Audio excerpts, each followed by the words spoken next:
You're listening to Thank Me for My Cervix, a podcast where we talk about all things mental health with a focus in the veteran and the military community. I'm your host, Marine Corps veteran Shawna Marie, and today I have a few reminders before we get started. You can watch every episode live on Instagram, and you can listen to the audio on Spotify. And I'm also working on getting it on Apple Podcasts. So we're working on that now. Super excited for that. Also, as always, we do have shirts. The link is in the bio. You can support your favorite podcast, and also all the proceeds for that company, Left Foot, Right Foot, are donated to veterans in need. So that's really awesome as well. We also do now have an Amazon shop. The link is also in the bio for that. I have a whole podcasting section to take a look at all the equipment that I use. You can find things like this that I'm using, this mic and headset that I'm using. And also something new that we have, I do have a link for interviews. So it's going to be a way more structured way of organizing the interviews that I'm having. So even if you have a scheduled interview with me in the future, go to the link in my bio. Hey!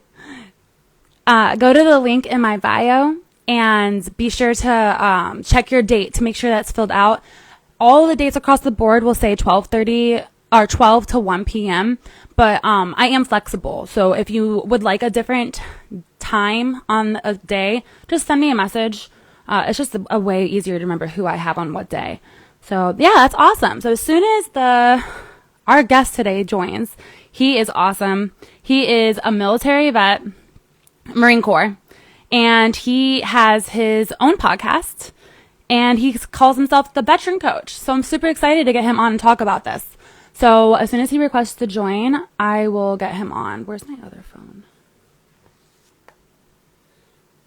I haven't seen him join yet.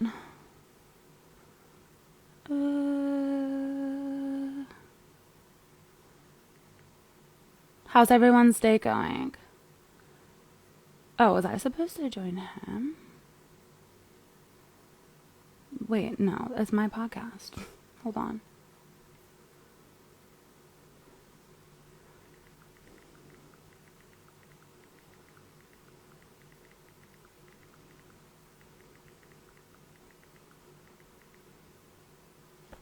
We'll see if he comes on. Might be a misconfusion here. I messaged him the details though, so we'll see. Hold on. There he is. Okay, there we go. Yay!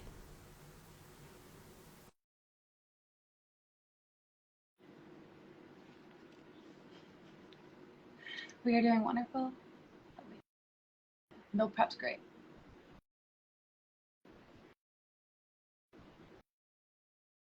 Yay! Hey, how's it going? Good, how are you?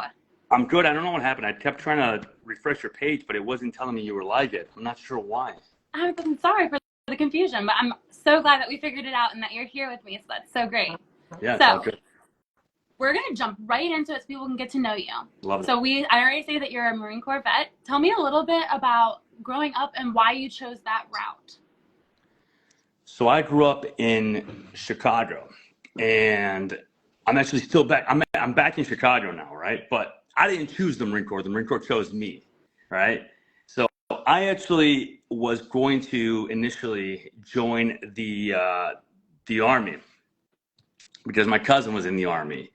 And he was one of the only real role models I had growing up besides my father. He was my older cousin.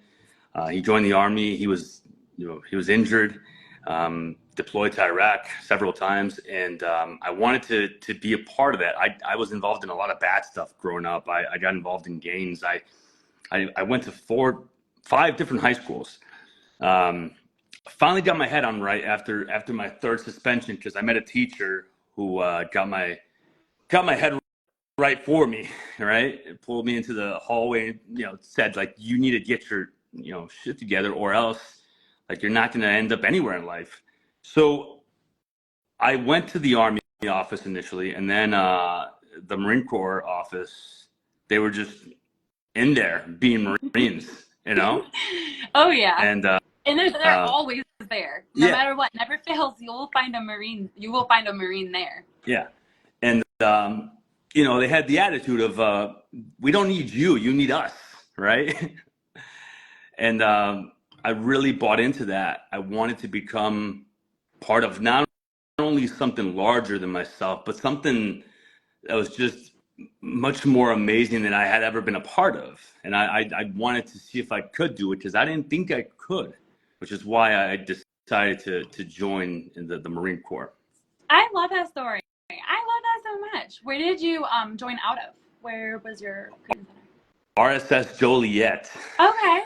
like right outside the Chicago. Yeah, Yeah. yeah. It's funny because I didn't actually know you were from Chicago Oh, because really? I grew up Yeah. in Illinois as well. And Okay. people always think when you say Illinois, they're like, oh, you have to be in Chicago, even though it's just like a tiny part of that huge state. So I actually grew up in like the Rockford area. People, Yeah. Okay. yeah. Sorry, Okay. Awesome. you're Justin over here. Can you hear me okay? Yeah, I hear you fine. Can you hear me all right? Yeah, I can hear you great. Awesome. Perfect. Okay. So when you join out of Illinois, do you go to Paris Island or do you go to California? So we are west of the river or something like that, so some sort of river. We go to California, something like that. Okay, Yeah. So awesome. Yeah. So you yeah, had a totally different experience at boot camp than I did. yeah. Which That's I think is crazy. exciting. Yeah. You went. Well, you would have gone to Paris Island anyway. Sorry. Yeah, because they just recently changed. That's different now. But yeah, Is when it I now? went, They're also in Pendleton. They do women's in Pendleton too now. yeah. They just recently started that. Yeah. It's This like is something. integrated too. It's not like Yeah. completely separate anymore. It's different. I would Wow. love to have a Marine on now to talk even more about that because Yeah, me too. That'd be yeah. awesome. So when you joined, what was your MOS, your job? So I was an 0311, which was infantryman, and then after about two and a half years, I became an 0317, which is a scout sniper. Okay, awesome. That's so badass because I feel like everybody, like, when you talk about joining the Marine Corps, or really any branch, I guess, the ultimate goal is to do something great like that. So, is there anything you could talk about, like training wise, anything that you would like to share about that experience? That's so unique. Yeah, it was honestly, well, what's very unique about it now, even more than ever before, is that we actually don't even have scout snipers anymore. They just recently did away with the MOS in the last year. I think I know, in my opinion, I believe it'll come back. I think it was a mistake because of the training that I went through, because of the things that we did, because we are the eyes and ears of the battalion commander. Like, if you had to put it in a sentence, like, we are the eyes and ears of the battalion commander. We operate at a battalion level, and recon has different sort of capabilities and responsibilities. Yeah, it's like an But elite group. yeah, They're more elite. and The training's more expensive. we operate at a battalion level where they need us, right? So I went to Afghanistan in 2010, and my squad leader, which was another crazy story, my squad leader that I actually deployed with, I met when I was a poolee in Joliet. He came home. He was from Chicago, That's and so crazy. yeah, I They know. see the Yeah, Sergeant world Peters. so I give him small, a and shout out. that's not a joke. It's so small. Yeah, Sergeant Mark Peters. I give him a shout out. I love I think he might have been, I think he might be staff sergeant now, so I apologize for that. If I'll push for that if you made staff. I think he did. Anyway, so he came back to RSS Joliet to do some assistant recruiting duties, to just spend some time at home in Chicago because he was from Chicago, and he did drill with us. He ran with us, and I was a poolee. And I remember him telling me, like, "This is serious. You might I might lead you in war one day." And he did. that's We deployed to Afghanistan together, and he was that's a scout sniper. And he influenced my decision to try out for the scout sniper platoon. He knew that that's something that I always wanted to do, and he knew that it's something that I had planned on. And he very diligently prepared me for the NDOC, which is what you do when you try out for the platoon. And then you get into the platoon based on meeting a certain amount of criteria, depending on if it's a week or a 24-hour evolution. And then you do an interview with the team and then the chief scout, and then they all kind of decide whether you're in or not. And then even there, you're just a pig, which is a professionally instructed gunman, and you have to get trained up by the HODs of the platoon, the hunters of gunmen, the school-trained snipers, to actually even get a slot to go to sniper school. Of course, this is a little bit different right now. I think I just heard they're doing some smaller sniper schools just to keep the program hopefully alive until it completely, gets resuscitated. Do you know the reason why they're resuscitating it? Yeah, I believe it's personal, because the individuals that made these changes, or at least got the ball rolling with it, they were very anti-sniper community. Let's just say that a few of them didn't pass sniper school at one point or another, so they never made it to the platoons. The answer on paper to that is that this is a faster paced war, and we need to spend our resources and our energy on more of the scouting aspect instead of the sniping, because we're using more technology as drones. So now we have scout platoons, which is literally technically half of our job, but honestly, the scout sniper aspect, you do 80 to 90% actually is reconnaissance type work, surveillance type work, reporting, camera, doing information reports, sending back actual photography. We had photos, we had cameras, we had everything. I felt like a photographer when I was out there sometimes. I had all this like $1 million equipment, and I'm sending photos of, a small town where we're doing an operation, and we have role players, other Marines that are playing roles, and I'm sending photos with my camera on a little computer with this makeshift antenna that we threw up in the bushes. That's so interesting, because I didn't even Yeah. know of that aspect of that at all. Yeah, that's eyes and ears. Yeah. Eyes and ears, and then just laying there with the gun for days and not moving. Like that's all I think about. Yeah, we operate in small teams, and we have the shooter and spotter team, of course, but within a small sniper team, we have people that are in charge of the radio, people that are the RO specialists, people that are in charge of ensuring that they have communication, not just with the computer but with the radios and everything. So like everybody has a role. We used to have saw gunners. I don't know what's going on with any of this now. Yes. But everybody has a small role, and we would go out, we would set up, we would find a nice hide site, probably a bush that wasn't the biggest bush because we don't want to draw too much attention. And we would set up with our cameras and our rifles and be ready to rock and roll and just pass back as much information as we could, so the battalion commander had as much information as he could have to conduct the operation, right? That's so interesting, because you're very valuable. I think within the military, sometimes it feels like you're not as valuable, you're replaceable, and in a job like that you're not really. You've been trained, you're very much needed and valued, and I think that's important. I think it's the number one force multiplier, as far as think about any movie, right? And like, yes, you take some rounds from another infantryman in combat or whatever, the mental effect that a sniper can have on a platoon, it can hold them down for days. I mean, being on the other side of it is very, very ugly. Right. Yeah. So I mean, there's a lot of factors that come into play with that. I believe that. So what made you decide, if you enjoyed your job while you were in cadet, what made you decide that it was time to get out? But how long were you in, and when did you do it? So I signed a 6-year contract, but I ended up getting out a year and a half early. And the reason why was because you're 20. I was 23 at the time, and I thought I knew everything, and I didn't. And I got out because something I thought was love, and it wasn't. Right. So like I didn't think too far ahead back then. Now I think in decades, right? But back then I didn't think that far back, and I went to sniper school. My second deployment was on a MEU, which was not as eventful as I wanted it to be, and I wanted to go back to Afghanistan and actually employ my scout sniper skills. but they only offered us a year-long deployment. And because as I grew up in my childhood years, which now I can identify a lot of trauma from then, right? I always didn't belong anywhere. I didn't have friends. I had people that I hung out with. I had gang members that used me. I had, my mom and dad that would move me from one place to another. I had a younger brother and sister that I clashed with a lot at the time.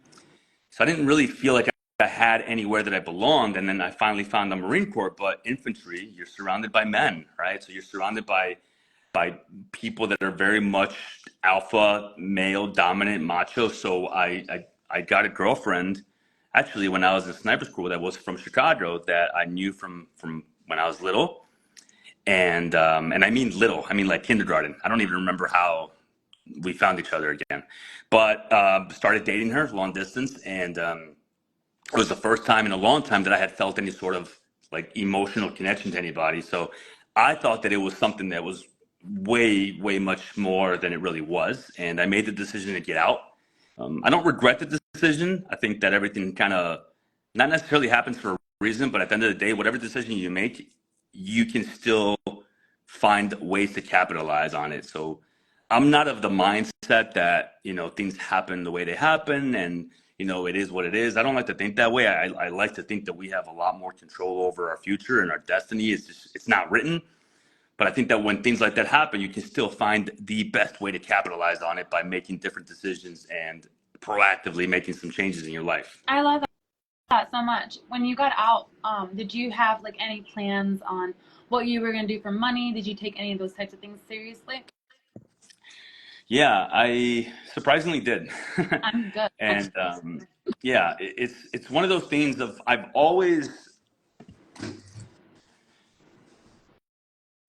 have issues with celebrating wins, and it's something that I'm actively working on, right? So I'm working on being more open. Like within the last 2 weeks, I went to an event where I had a lot of breakthroughs. And one of the things that I'm talking more about is like my wins and being willing to hold myself in high esteem. And I have trouble with that. And I think a lot of it has to do with the dark humor that veterans have, where we just self-deprecate. And when we talk highly about ourselves, what do? We just bash him because we need to humble him. Yes. And I think that's an issue. It's a huge issue. Yeah. I love that you brought that up because it's very much what I think that we need to combat in the mental health community, because you can be proud of what you're doing without it coming across as like I'm the best or I'm the shit. We're not saying like you're not saying that. You're saying this is what I accomplished, and just because that makes you great, that's okay. Yeah, I actually just did an episode about this on my podcast. I launched a podcast last night. Yeah, you motivated me. Yay! Yeah, I did it. But I did an episode about like having situational awareness and understanding that there's a time and place for everything. And the dark humor that we use to self-deprecate isn't just negatively affecting us. It's affecting the people around us, the veterans around us that see that and take it as a signal that if you're not having issues with it, why should I be having issues with it, right? Like if you're making light of this situation, and think about that very much, especially in the Marine Corps, we take our cues and our signals from leadership. I think other branches have a little bit more, how do I put it gently? I'll put it to you this way. The Marine Corps has a very good marketing campaign where you come in and you buy in and you go all in. But sometimes I think that negatively affects us as we get out because we have a harder time separating from that mentality. This is going to ruffle some feathers. I like so I like ruffling. I think that the fact that we keep telling ourselves once a Marine, always a Marine might actually be negatively affecting some veterans, some Marines. Okay. Yeah. No, I know. I can see that. In context, let me add a little bit. So, yes, once a Marine, always a Marine, but you're not in the Marine Corps anymore. Like the things that you used to do, the drinking every weekend, the hardened attitude about I can do anything and I don't need anyone, the self-deprecating humor, the fact that you don't speak to anybody about your mental health issues. When we got back from Afghanistan, I remember we had a platoon formation where our staff sergeant told us, like, you're going to see the wizard and you guys are all okay. Yes. Yeah. I hate that. I know, me too. Me too. And we went to see this person that the military had tried to put in place to, make sure that we were all actually okay. But the program has a huge flaw in it. The flaw is that the Marine Corps doesn't buy into it. So therefore, no one will ever be honest. Yeah. The people who are leading are still have the old school mentality of like men have to be this strong, and anything that you want help with makes you weak. And it's just an old school mentality that I do feel, because I'm talking to more leaders, and I do feel like that's kind of shifting. And what I will also add is I have done some interviews with the Air Force a lot, because when they see mental health, the Air Force, even the people who are in and higher up, there's like, I want to talk about that. So they've reached out to me the quickest. And then obviously Marines, because I am a Marine, you guys are willing to come talk to me. But the Air Force, they are so positive and gung-ho about getting help for the mental health. And I love that. But we always, even in Marines of the military, we joke about how weak or not as strong the Air Force is. Not true. We respect all military. It's just a joke. But they are ones to be like, hey, we need to talk about this. And I do feel like that needs to be more routine across the board. I'm going to be straight up about this. Like, if we pulled up the numbers right now, and I haven't looked at these numbers, but if we pulled up the numbers, I'm fairly certain, I could bet my bottom dollar that suicide rates are higher in the Marine Corps than in the Air Force. And I know that we're going to have people that are going to say, like, well, yes, combat arms, and they deal with more stuff. Okay, but does the Air Force get on it faster? Do they take it more seriously? Absolutely. Yes. Like, a big problem is right there. So, like, the mentality of when you get out, you can't talk about certain things. You can't talk about the weakness. You can't talk about the things that you're going through, because that's the Marine in you. So the once a Marine, always a Marine thing, I think, because it doesn't separate, because you can't separate, it's very hard to change your mentality and understand that now you are in another culture. Yes. Like, when you get out, you're a civilian.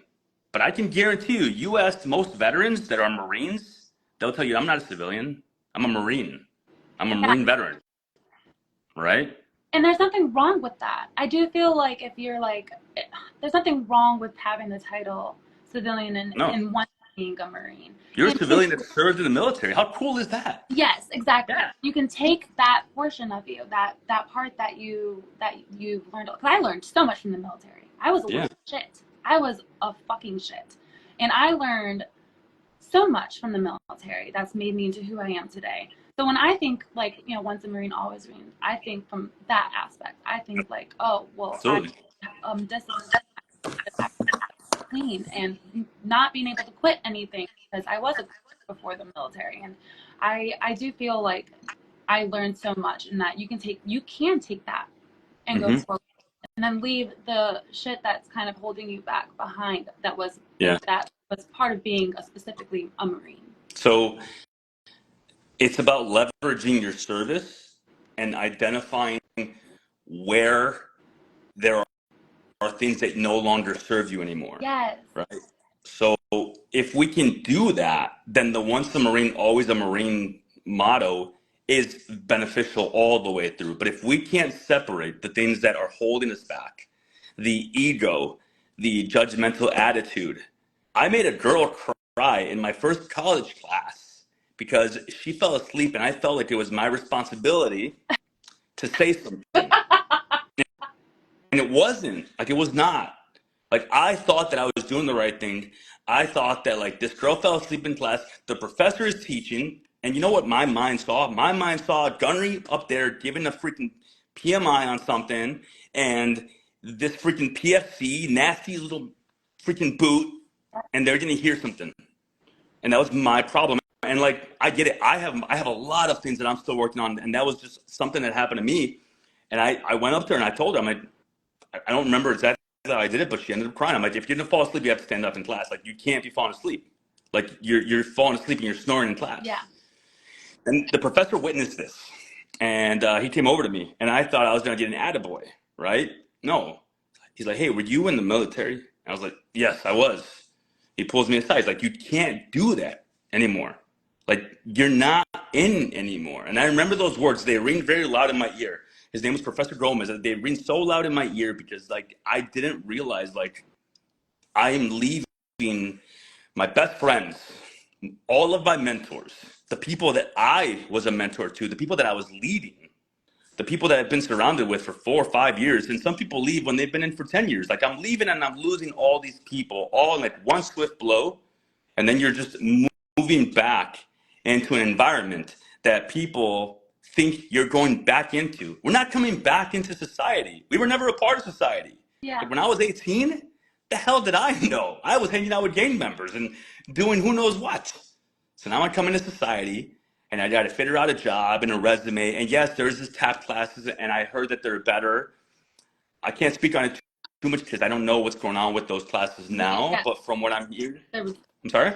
I've had some people come on and say that they're slowly getting better. That's good. I do hear from I get a lot of messages on TikTok. I have a larger following on TikTok, and I get messages. For some reason, my most recent videos have been really resonating with active duty guys more than veterans. I think it's just the language and the algorithm on TikTok. So it's like, I got like 20,000 followers on there. And the last, like, I don't know, the last 4 or 5 videos, a lot of active duty guys have been messaging me about the videos. The algorithm knows that they're getting ready to get out of yes. And they have said that TAPS is getting better. But again, I feel like a mentality that we have to really close that mindset on is that the Marine Corps, the Army, the Navy, the Air Force, they're never, in my opinion, they're never going to be responsible or care about the veteran, because they are responsible and they care about the poolee, about the recruits, about the soldier, the PFC, the lance corporal, the corporal, because they have to create a warfighting machine. They have to prepare for tomorrow's battles, right? The VA, all the organizations out here, and there's a lot of service organizations out here. We don't use enough of them. I know that there are organizations that had to shut down because they didn't have enough veterans to serve because the connection's not there, right? The VA, the veterans, the leadership that's here now, ourselves advocating, you doing this, like all of this is what we need to focus on to help the veteran, not trying to change the military. Like that culture, it's going to change when it has to change, and it's probably not going to change because it hasn't changed in so many years. I mean, you can't even put your pockets in your pants in the Marines still. I know other branches are doing it now, but I mean, the culture is the culture, right? Yeah, what I will say too is I agree with all of that. And I've now speaking to leaders, I think us doing this and hearing how the veterans or the military members who were once in, what they're going through now is changing the mindset of those who are still active duty. I think that we're doing the work across the board, because even whoever's seeing this is seeing how it's affecting us, and they can do what they can within their power in the military to change that. And I think I think you're right. I didn't think about that until you brought it up, because you're right. Like I'm having conversations with guys that are still in and thinking about it. They are saying that the things that they're seeing me say are making them feel less afraid of getting out. But I also get messages from people saying that they want to re-enlist because they're afraid to get out. To be honest, when I was in, I don't know if that was a thing as much as maybe it is now, where like you stay in because you're afraid of getting out. I feel like most people that re-enlisted, it was because they wanted to stay in. But again, I didn't re-enlist, so I don't know. And to answer your old question, I went to work for a private security firm that promised me the world in San Francisco. Didn't work out. I can't speak on it too much because I signed some paperwork that says that I wouldn't. Okay. They're scary people. It wasn't like no government agency or anything like that, if you're listening. But they promise you this thing. They know that you're a veteran, then you're gonna like look for that steady paycheck. And if you move to a place that you're not familiar with, because I asked for Chicago, and they have offices all over the place, and they do work for celebrities and high level people. They put me in San Francisco, and I I got into a lease, right? So that's how they get you. They think that once you have a lease, you'll be there for at least a year. That's how they get you. But I got them because I used my military orders to get out of my lease because I still had the transfer orders, and I used that, and I said I'm out. And I moved back to Chicago, and I moved in with the girlfriend that I had at the time. And this is all to come back to the fact that I'm working on talking more about my value, right? So like everything I've ever really put my heart into, I've been good at. The things that I don't enjoy, I suck at them because I don't enjoy them. I was terrible in math. I can't tell you how to do a fraction. I never have, never will. But I can tell you about the Battle at Gettysburg and the people that died and what year and where it happened and all that because I loved history. When I joined the Marine Corps, I loved it and I really got into it, and I knew that I wanted to be a squad leader one day, and I knew that I wanted to be a scout sniper, and I became the go-to guy in my platoon. I became an interpreter in Afghanistan, and I worked with the squad leaders and the platoon sergeant. There was other interpreters in the platoon, and we had an interpreter, but he wasn't always available, and we had a lot of patrols. So I did the interpretation. I did that. I came back. I went to sniper school. I became one of the youngest scout sniper team leaders in my platoon at the time. And I got out. I applied for this job. It was 4,000 applicants. They only took 21 of us for that academy class that they had. And from the 21, they only hired 17. And I quit because it wasn't for me. And same thing when I got out. I moved back to Chicago, and I struggled, but I saw people that were going to be positive for me. So you get out, you lose your leadership, right? You don't have anybody that tells you what to do. You think you're waiting for orders, and that's something that kind of sets us back. We're looking for permission or confirmation. Am I going down the right path?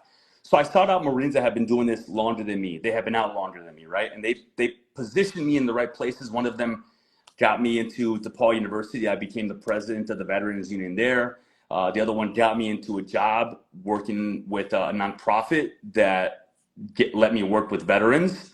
And eventually I became really good at those things. And I got promoted, and I was doing really well, while still not dealing with any of my trauma, because I was still actively engaged in something that was very much militaristic in one way, shape, or form. I was still engaged in avoiding society. I didn't have to, because I went from that job to being in a job that was very much where it was military mindset. You went through an academy, and then I sold sheets at a mall for like 3 months, which is a whole nother story that we can get into another day. But when I finally got the job at the nonprofit, and I was the president of the Veterans Union, I was also interning at a political government campaign, and I became the leader of the Students Veterans Association for him. And then when he won the election, they asked me to be the chairman for veterans for the entire state. And I thought, this has to be a mistake. I'm 25. The other people that are chairmen are like 40s, 50s. They're CEOs. They have their nonprofits. But apparently I made a big impact, right? And they liked me. I didn't end up doing it because I had started the police academy at the same time, which was me just extending my trauma, right?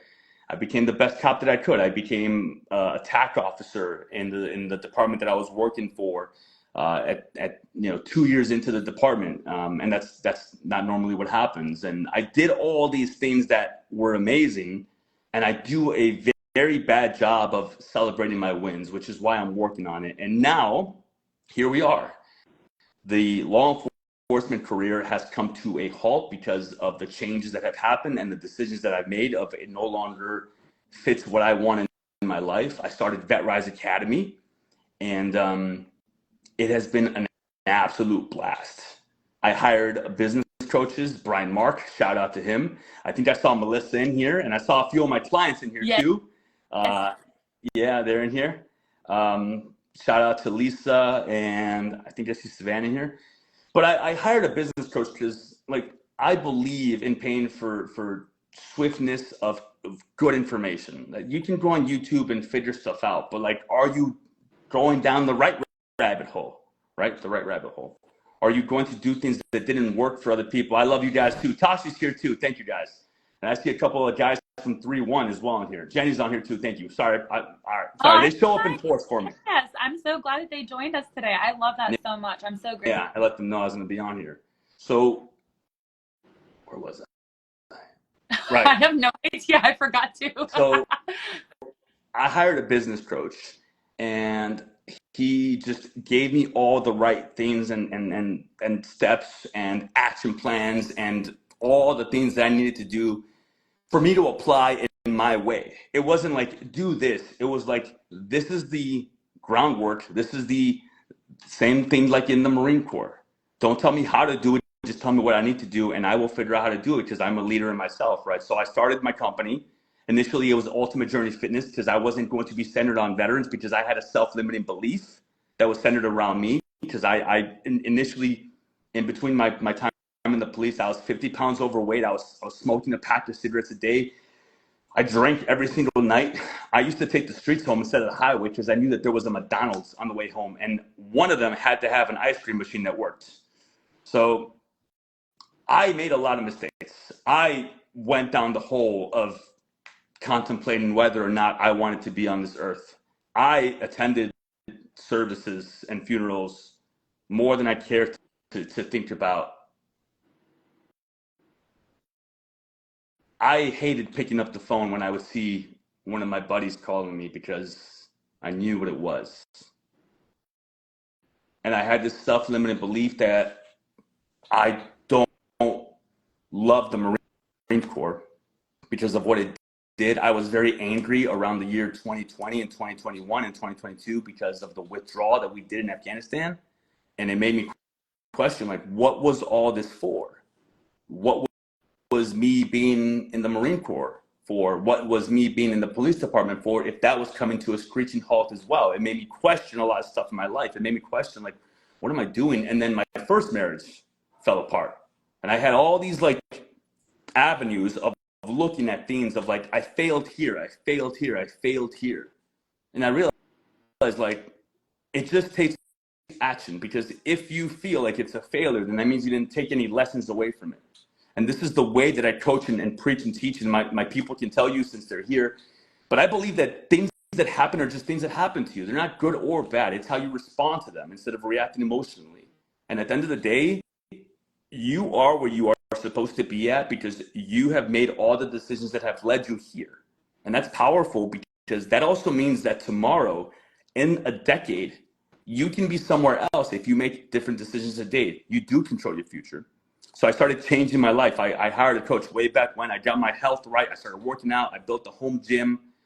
I changed my belief system eventually, and I switched my program to VetRise Academy because I wanted to not just teach and coach veterans on fitness. This is much more than just a fitness program. I saw that you had a Marine PT on yesterday. I heard some of it. It was pretty awesome. I love their story. But what I do is a little bit different, and not to take away from her, but what I do is a little bit different because we use fitness as the foundation.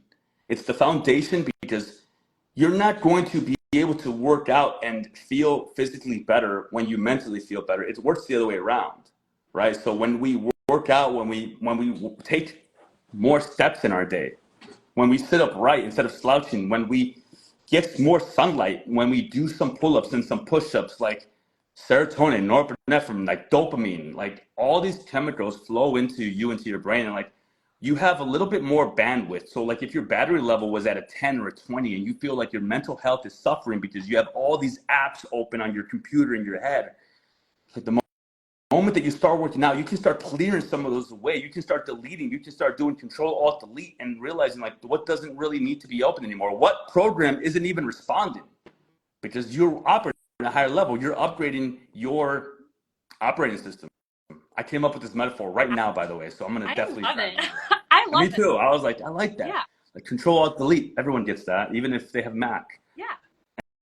And I think that, yeah. We got to jot that down.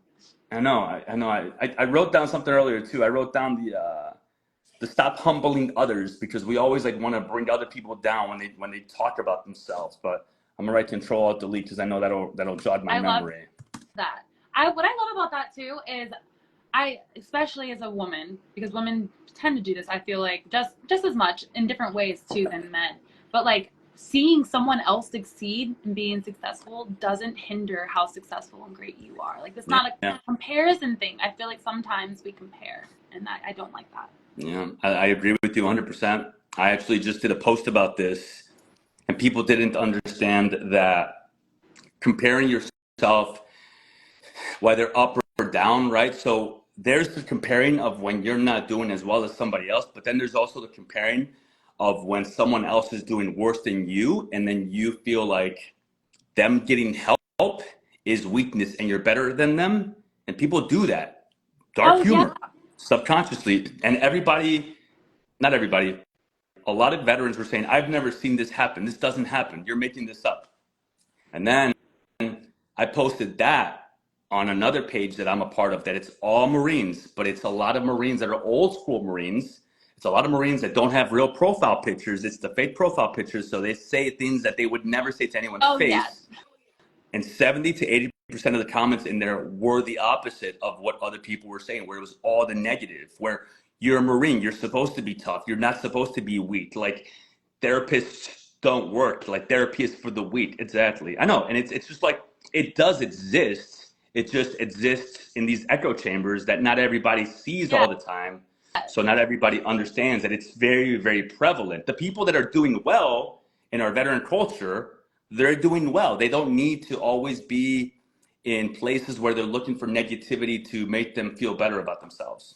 I love that you said that, because I also agree with, like, the people who are succeeding, they're not looking around for those who aren't so they can bring them down more, or looking for those who are as successful and tearing them down. This is for people who are like, who mind your own business as far as success, because and be proud of those who are also succeeding. And one more thing, if you're at the top and you feel like you have knowledge or anything, that you can sprinkle down to those below you. Because I say this as me coming up, I'm doing everything on my own. And I've met some girlfriends who have the platforms to, share what I have doing or stuff like that. And I think that they're scared that it's going to affect the amount of people that support them by also having them support me. Or, and I don't even know if that's for sure, but that's the only logical reason in my head why they would do some of the things that they do. Yeah. I'm still learning more about this veteran space, because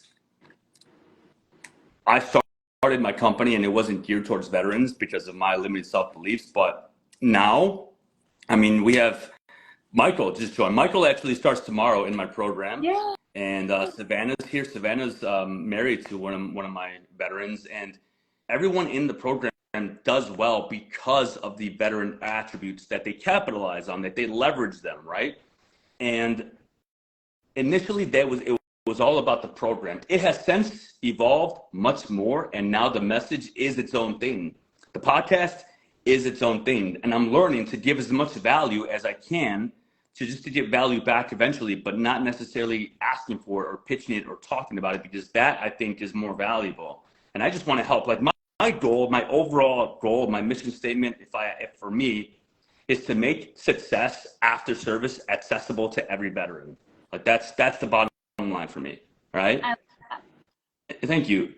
And I've been on some podcasts now. I get a lot of messages. I see a lot of veterans that they want to start a podcast, or they have an idea for this nonprofit, or they want to do this or that, and they're asking and asking and asking. And I spent a lot of time giving away my energy to people that wanted information, but they never act on it. And I think that it's hard, because the action has to happen.